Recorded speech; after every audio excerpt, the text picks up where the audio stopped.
யாழ்ப்பாண மண்ணைச் சேர்ந்த உறவுகள் அனைவருக்கும் என்னுடைய பணிவான இந்நேர வந்தனங்கள். இன்றைக்கு ஒரு வேறுபட்ட சிந்தனையோடு ஒரு வேண்டுகோளோடு உங்களை சந்திக்கிறேன். பொதுவாக இலக்கிய செய்திகளை உங்களோடு பகிர்ந்து கொள்வதுதான் என்னுடைய வழக்கம். அப்பப்போ இடையிடையே ஏதாவது தேவை கருதிய பதிவுகளை இலக்கியத்துக்கு அப்பால் மேற்கொண்டிருக்கிறேன். இதுவும் இலக்கியத்துக்கு அப்பால் சமூக பொறுப்புணர்ச்சியோடு மேற்கொள்ள வேண்டிய ஒரு கட்டாயமான கடமை என்று கருதி இந்த அவசியமான வேண்டுகோளை உங்களிடம் முன்வைக்கிறேன். அண்மை காலமாக யாழ்ப்பாணத்தவர்கள் வெக்கி தலைகுனிந்து கொள்ளும்படியான செயற்பாடுகளை, உரையாடல்களை, பேச்சுக்களை வளர்த்து கொண்டு வருகின்ற நாடாளுமன்ற உறுப்பினர் ராமநாதன் அர்ச்சுனா அவர்கள் தொடர்பாக சமூக வலைத்தளங்களெங்கும் கிண்டலும் கேலியுமாக அவருடைய செயற்பாடுகளை உறவினர்கள், நண்பர்கள், சமூக பொறுப்பு வாய்ந்த பெரியவர்கள் மேற்கொண்டு வருகிறோம். கடந்த நாடாளுமன்ற தேர்தலில் சுயேட்சை குழுவில் ஒருவராக போட்டியிட்டு நாடாளுமன்ற உறுப்பினராக தெரிவு செய்யப்பட்ட இந்த ராமநாதன் அர்ச்சுனா அவர்கள் சாவகச்சேரி வைத்தியசாலையிலே ஊழல் நிகழ்கிறது, அந்த ஊழலை எல்லாம் அம்பலப்படுத்துகிறேன் என்று மக்களுடைய ஆதரவு பெற்று திடீரென்று பிரசன்னமான ஒருவர். அந்த ஆரம்ப நாட்களில் யாழ்ப்பாணத்திலே இருக்கக்கூடிய எல்லோரும் அவர் மீது காட்டிய கரிசனை போன்று நானும் கரிசனை காட்டி என்னுடைய முகநூலில் சென்று பார்த்தால் அந்த பதிவை பார்க்கலாம், அவருக்கு ஆதரவு தெரிவித்து பதிவிட்டிருந்தேன். ஆனால் தேர்தலுக்கு முன்னதாகவே அவருடைய போலித்தனங்களை இனங்கண்டு பல விழிப்புணர்வுகளை மிகச் சொற்பமான ஒரு சிலர்களுக்குள், அப்பொழுதெல்லாம் அவருக்கு ஆதரவு வலுத்திருந்த காலத்தில் நான் அவருடைய போலித்தனங்களை இனங்கண்டு வெளிப்படுத்தியிருந்தேன். ஒரு சபையிலே எப்படி நடந்து கொள்ள வேண்டும் என்பதை கொஞ்சம் கூட அறிந்திராதவராக அவருடைய பேச்சுக்கள் இருந்தன. சரி, ஏதோ வெறும் பேச்சுக்களில் ஏற்படுகிற பிழைதான் என்று பார்த்தால் அவருடைய மனநிலையில் கொஞ்சம் கூட நாகரிகம் இல்லை. அவருடைய செயலில் ஒரு தூரநோக்கோ ஒன்றும் கிடையாது. இதுவரை தன்னுடைய பதவிக்காலத்துக்குள் வந்த பிறகு தன்னை வளர்த்து கொண்டதை தவிர ஒரு சிறு முயற்சியை கூட செய்ததில்லை. அப்பட்டமான குற்றச்சாட்டுக்களை முன்வைத்து வைத்தியசாலைகளில் ஊழல் நடக்கிறது, அங்கே ஊழல் நடக்கிறது, இங்கே ஊழல் நடக்கிறது என்று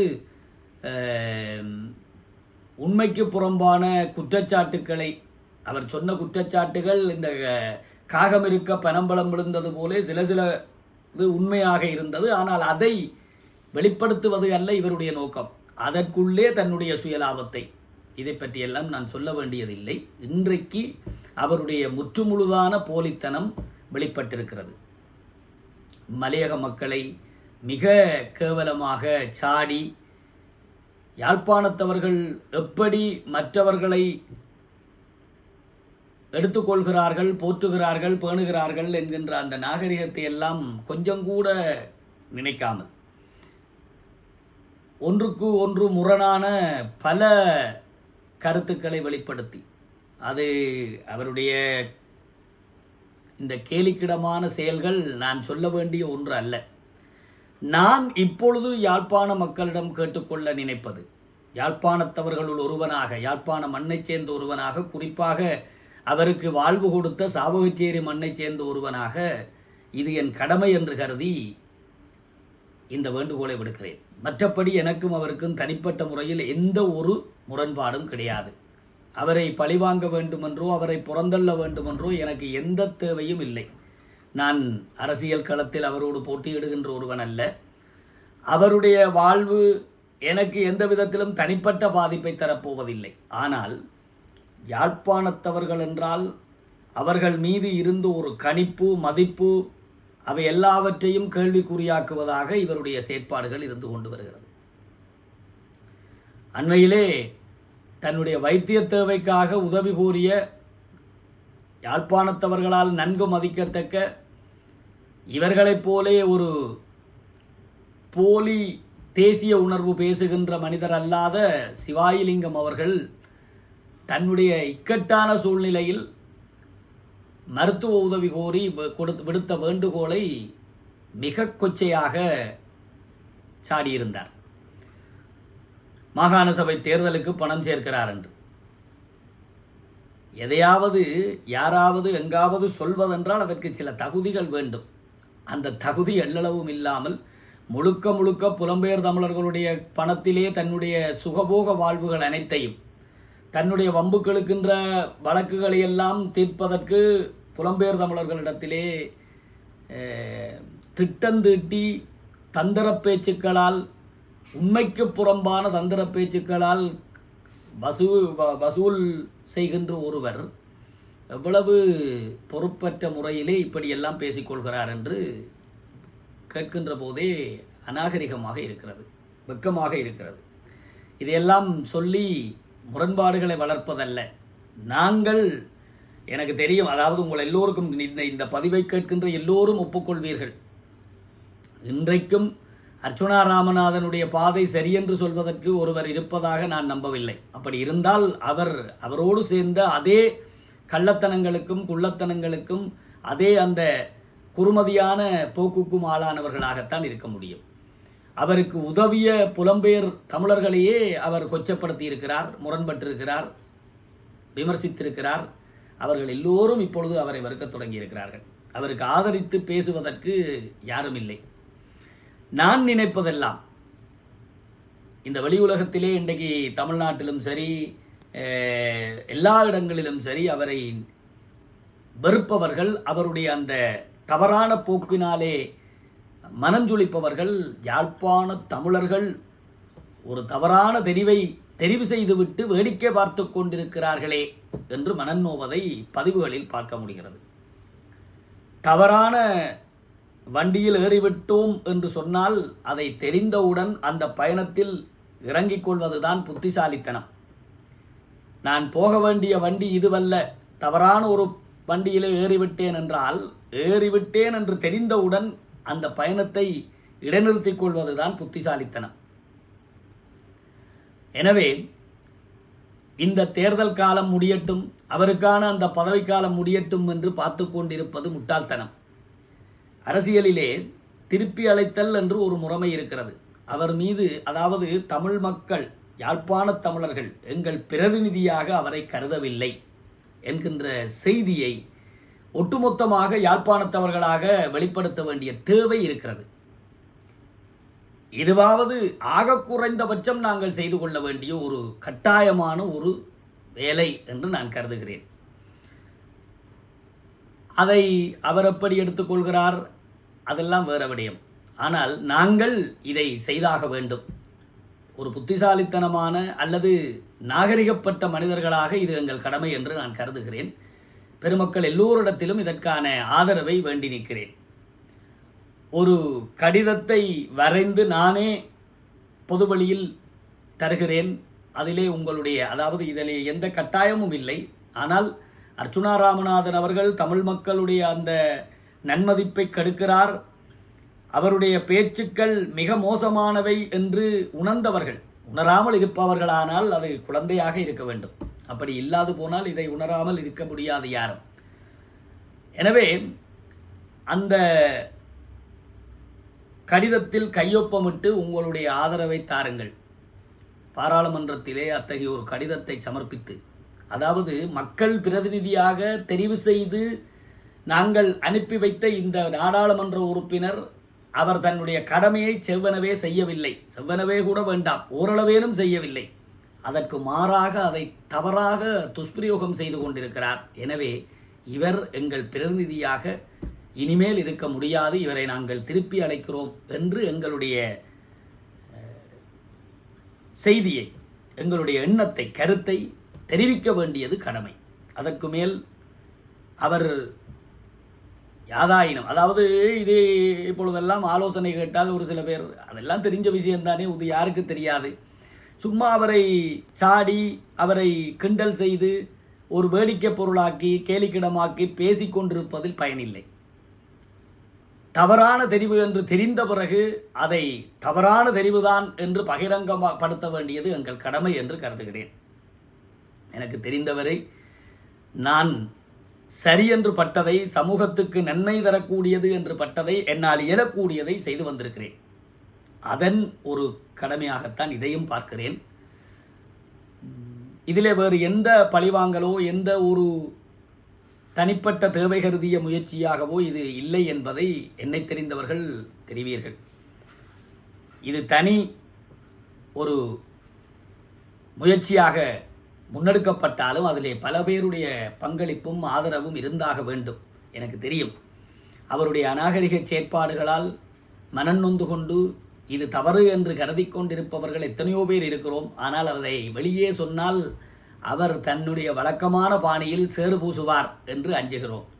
இந்த சேறு பூசல்களுக்காக அஞ்சி இந்த அநாகரிக செயற்பாடுகளை தொடர்ந்தும் இடங்கொடுத்து வளர்த்து கொண்டிருக்க முடியாது. எல்லா விதத்திலும் மிக மோசமான முறையில் பாராளுமன்றத்திலே ஒரு நாடாளுமன்ற உறுப்பினருக்கு நேரம் ஒதுக்கப்பட்டால் அந்த நேரத்துக்குள் பயன் மிகுந்ததாக எதை பேசலாம், எங்கள் இனத்தினுடைய நன்மைக்காக எதை கதைக்கலாம் என்று பேச வேண்டிய இடத்தில் முழுக்க முழுக்க தன்னுடைய தனிப்பட்ட பகையைக்கு தீனி போடுவதும், பகையை வளர்ப்பதும், கேலி பேச்சும் கிண்டல் பேச்சும் வெறுப்பு பேச்சும் பேசுவதுமாக தன்னுடைய எல்லா விதமான இதுவரை அவர் தமிழ் மக்களுக்கு நன்மை பயக்கும்படியான ஒரு பேச்சை பேசினார் என்று ஒன்று கூட சொல்ல முடியாது. பகை உணர்ச்சியை தூண்டி, இன உணர்ச்சியை தூண்டி, சும்மா போலி இன தேசிய இன பற்று இருப்பது போல காட்டிக்கொள்ளுகின்ற ஒரு செயற்பாட்டை செய்து கொண்டிருக்கிறார். எனவே அவர் தவறானவர் என்று தெரிந்துவிட்டது. இனியேனும் நாங்கள் விழிப்புணர்வுடன் செயற்பட வேண்டும். இது என்னுடைய பணிவான வேண்டுகோள். இதற்கு உங்கள் எல்லோருடையதுமான ஆதரவு. இது எனக்கான ஆதரவு அல்ல. யாழ்ப்பாணத்துக்கு உண்மையிலே மலையக சகோதரர்களோடு எத்தனை மோசமான வார்த்தைகளை கொண்டு நோகடித்தார் என்று எங்களுக்கு தெரியும். நாங்கள் அந்த வார்த்தைகளை எல்லாம் கேட்டுக்கொண்டு பார்த்து கொண்டு இருப்பதா? உண்மையில் மலையகத்தைச் சேர்ந்து ஒரு சில சகோதரர்கள் பொது வழியிலே சமூக வலைத்தளங்களிலே அது பற்றி பேசுகிற போது இதை யாழ்ப்பாண சமூகம் ஏற்றுக்கொண்டு இருக்குமா, பார்த்து கொண்டிருக்க போகிறதா என்று எங்களுக்கு கவலையாக இருக்கிறது என்று கூறியதை நீங்கள் பார்த்திருப்பீர்கள். மனநலம் பாதிக்கப்பட்டவர் என்று நாங்கள் நினைத்து கொண்டிருக்க அதே பாணியில் அதே போர்வையில் தன்னுடைய இந்த காரிய பைத்தியம் என்று சொல்லுவார்கள், தன்னுடைய காரியத்தை பைத்தியக்கார தோரணையில் சாதித்து கொண்டு தன்னை வளர்த்து கொண்டு இருக்கிறார். எனவே அவருடைய இந்த போலித்தனமான வாழ்வுக்கு இனியேனும் முற்றுகையிட வேண்டியது, முற்றுப்புள்ளி வைக்க வேண்டியது எங்கள் கடமை. யாழ்ப்பாணத்தவர்கள் புத்திசாலிகள், நல்ல மனிதர்கள், நாகரிகம் மிக்கவர்கள், எதையும் சிந்தித்து செய்யக்கூடியவர்கள் என்கின்ற கணிப்பு கொஞ்சமேனும் உண்மையானதாக இருக்க வேண்டும். அவற்றை அந்த கணிப்பை அந்த எண்ணத்தை காப்பாற்ற வேண்டும். அதற்காக நாங்கள் செய்த தவறை திருத்திக் கொள்ள வேண்டும். அவருடைய அந்த போலித்தனத்தை தேர்தல் காலத்தின் போதே இனங்கண்டிருக்க வேண்டியவர்கள் என்றால் அதற்கு முன்னரே அவர் அவருடைய சாயம் வலுக்க தொடங்கிவிட்டது. ஆனால் நாங்கள் அதை சரியாக கணிக்கவில்லை. அவர் அதை காப்பாற்றி கொண்டார். அதற்கு பிறகு அவர் முற்றுமுழுதாக தன்னுடைய உண்மை ரூபத்தை, விஸ்வரூபத்தை காட்டிவிட்டார், சுயரூபத்தை காட்டிவிட்டார். அதை தெரிந்து கொண்ட பிறகாவது நாங்கள் அந்த பிழையான முடிவை சரியாக்க வேண்டும். இதற்காக உங்கள் எல்லோரிடத்திலும் ஒத்துழைப்பை நாடி நிற்கிறேன். பொதுவழியில் மிக விரைவில் அவர் மீதான நம்பிக்கையில்லா பிரேரணை, அதாவது நம்பிக்கையில்லா தீர்மானம்,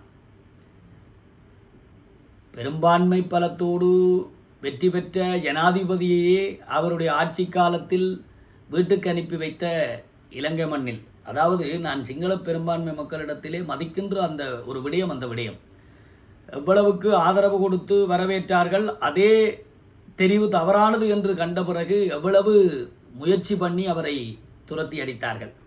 எனவே இந்த சாதாரண ஒரு தெரிவை நாங்கள் மிகச் சாதாரணமான ஒரு சில கையெழுத்துக்கள் மூலம் மாற்றியமைக்க முடியும். அது எந்த அளவில் சாத்தியமாகிறது ஆகவில்லை என்பதற்கு அப்பால் இது எங்கள் முயற்சி என்ற அளவில் எங்கள் நாகரிகம், எங்கள் புத்திசாலித்தனம், எங்களுடைய கடமை நிரூபணமாகும். எனவே அவர் மீதான அந்த நம்பிக்கை இல்லாத அந்த பொறுப்பு துறப்பை நாங்கள் செய்தாக வேண்டும். திருப்பி அழைத்தல், பாராளுமன்றத்துக்கு அனுப்பி வைத்த பிரதிநிதியை அவர் மீது கொண்ட நம்பிக்கையினத்தால் திருப்பி அழைத்தல் என்று சட்டத்தில் இடம் உண்டு. அந்த சட்டத்துக்கு அமைய நாங்கள் எங்களுடைய முயற்சியை முன்னெடுப்போம் என்று கேட்டு, இதற்கான உங்கள் ஆதரவை மீண்டும் ஒரு முறை வேண்டி உங்களிடமிருந்து விடைபெறுகிறேன். சாதனை செய்க பராசக்தி, சாதனை செய்க. நன்றி, வணக்கம். மீண்டும் ஒரு நல்ல பதிவோடு உங்களை சந்திக்கிறேன்.